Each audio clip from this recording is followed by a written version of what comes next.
right, I'm with a pretty excited Jadeveon Clowney. You told me the other day that you were really hurting, that core injury was bothering you, but you knew the team needed your energy. What were you able to do? Man, just go out there and play, man. Just let it loose on Sunday with my teammates, man. Just give them everything I got. I came out here and did that, and we came away with the win today. 28 sacks in the regular season for this team, 7 tonight. How do you explain that? They got to step it up in the playoffs. We know that. We knew it was going to be a up-front game the whole game. They had a great offensive line with great veteran players. We knew that was going to be the case up front. We got to stop them up front and come out of the way. It's going to be on the D-line. Congratulations. Thank you. Let's turn to DK Metcalf. Let's start with the touchdown, okay? So you catch it and you're falling down, but you have the presence of mind to get back up and get it into the end zone. What happened? I caught the ball. I didn't feel anybody touch me, and I got back up and I wanted a touchdown. I wanted a touchdown real bad. Did you know you had it? Oh, yes, ma'am. Yes, ma'am. Me and Russ practiced it all week, and when he called the play, I knew it was going to come to me. You have really changed this offense. For everyone watching it, seeing your development this season and the connection that you've gotten with Russell, how has that evolved? Man, I just give thanks to God, man, for my work ethic and, just for him putting me in this position, and then for him blessing me with the leaders that we have on this team, like Bobby, Russ, Locke, and Dwayne Brown. They really brought me and took me under their wing when I first got here. And, just speaks a lot about this team. I can't help but ask you about falling to the second round in the draft, and it wasn't fun for you.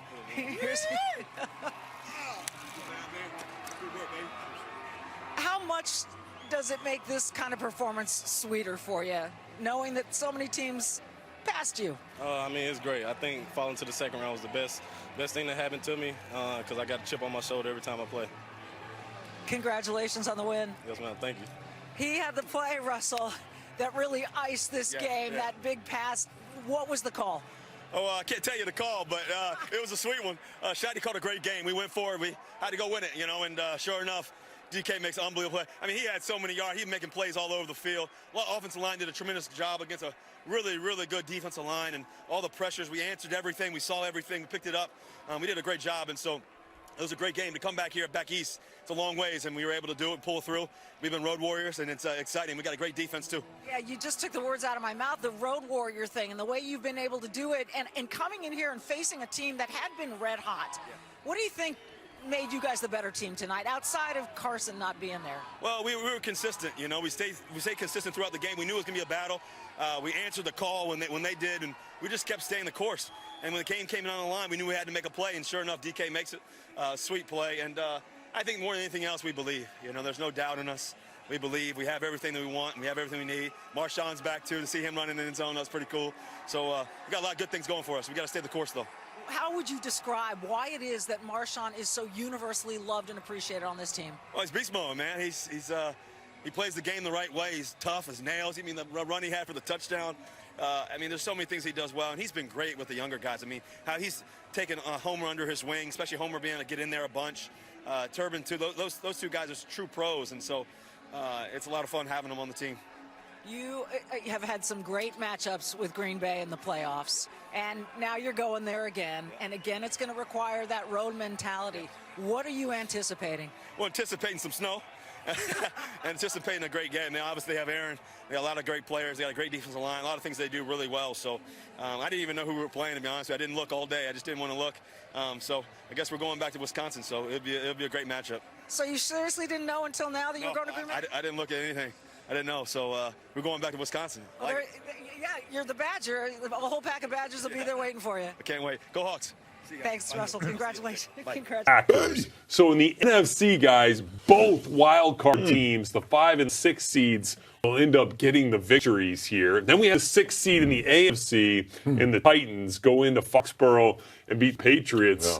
Heck of a day for road team, heck of a weekend for road teams and for the wild card teams in this one, TD, especially for the Seahawks. It's playoff time. Yeah, and listen, we can sit back and say, yeah, the team during the regular season, they won 13 games, and this team, they only won 9 games, 10 games. You throw all that out. It don't even matter when you play in the postseason, and that's what we love about this time of the year.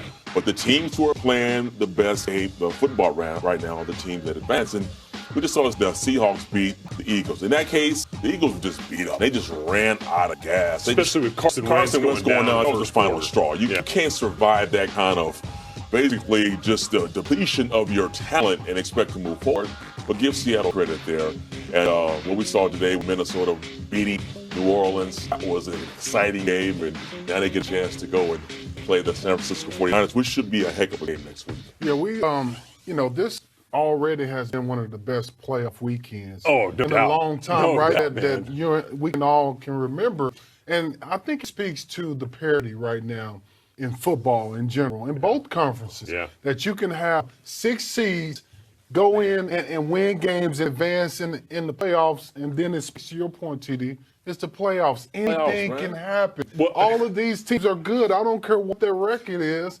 All these teams are good. So it's setting up to be now we get the real playoff start, right? No question. The number one and 2 seeds. Yeah, we get the top seeds each conference joining the party here next week. I mean, you talk about the upsets. I mean, look, credit to the Texans for holding off the Bills, but that was close. Yeah. I mean, we almost had every wild card team advance in this wild card weekend, which is pretty crazy. So looking at the Vikings and the 49ers, nope. They will play on Saturday at the NBC game from Santa Clara. Looking at the AFC now, you've got the Titans after a win over the Patriots. They'll head into Baltimore to take on the top seed in the AFC. That'll be a Saturday, 8:15 Eastern time kick.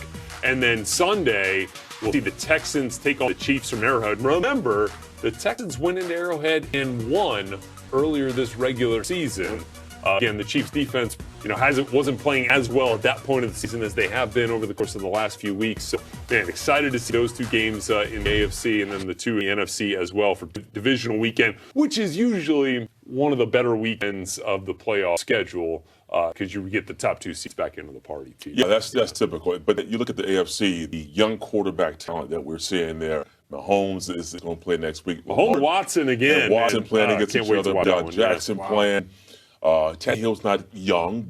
He's not old, right? But that's a nice quarterback grouping with the AFC. And in this division, this round that's coming up, again, teams who are winning on the road. You're talking about the Tennessee Titans. Yeah. To go ahead and win that game in New England, there's something you said about the confidence they're going to have going and go play.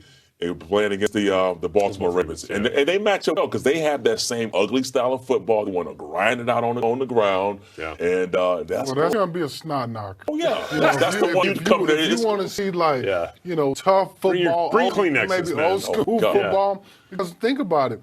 They run most of the time, both of these teams. Baltimore runs most of the time, especially with Lamar in the backfield. Their offense is built around running football. And then Tennessee's offense really is built around running football with Derrick Henry, who is the National Football League's leading rusher. Yeah. And so, man, I can't wait to see it. This is the type of football that you and I are used to, TD. Yeah, of course. For one time that we played. So we'll get back to seeing that. Going back next to week. good. Well, and it's going to be fun to watch the Seahawks head into Green Bay to take on the Packers. But to Bo on Wild Card Weekend, we will turn it over to our good friends Chris Rose and the Hall of Famer Deion Sanders. Game Prime, right? Well, Danny and Tomlinson are 2 Hall of Famers back here with you. And guys, again, just looking at this here, this was something we kind of expected to happen. And as the Cowboys embark on a coaching search here, which had really already begun, let's welcome in Charlie Casserly here, our Super Bowl winning GM, for some perspective on what the Cowboys might be looking for. Charlie, thanks for being with us here. Glad to have you. What kind of candidate makes the most sense here for the Cowboys moving forward? Well, I think somebody that it's going to be collaborative and understand Jerry Jones. Bill Parcells went in larger than life figure. He knew what the act was going to be, and I don't mean that in the wrong way. He knew that Jerry was going to speak to the media. He knew that Jerry would be around, Jerry would be in the locker room. Hey, that just comes with the territory. But Jerry was very supportive. I mean, Jerry has been very supportive of his coach, especially in personnel decisions. When he's had a good coach who is a good evaluator, they shined in personnel acquisition. When the coach hasn't been as good, they haven't shined in personnel acquisition. So I think that you can't be scared of the job. Now, I saw a report that they're looking for somebody with experience. So obviously they've interviewed Marvin Lewis, they've interviewed Mike McCarthy, both fine candidates. But some other names they might consider: Dennis Allen, who's now free to talk, who really didn't have a fair shot with the Raiders, has done a nice job in New Orleans. Jim Caldwell, who should have got hired last year by multiple teams. The question is, is Jim still interested? But he's a fine football coach. He would work at. Josh McDaniels is now available. Somewhat of a controversial coach. No one can deny that he has a bright offensive mind. There's a lot of talent there in Dallas. And, certainly if I'm Jerry Jones, I'm going to bring Josh McDaniels in. Now, Josh McDaniels, I think he's I don't want to say a black and white guy in this sense. He had total control in Denver. He's told people he doesn't want to have it. Not necessarily believes that. With Jerry, he'll have more control, I think, than he thinks. Jerry's still going to be in charge, but Jerry listens. That's the thing. He listens.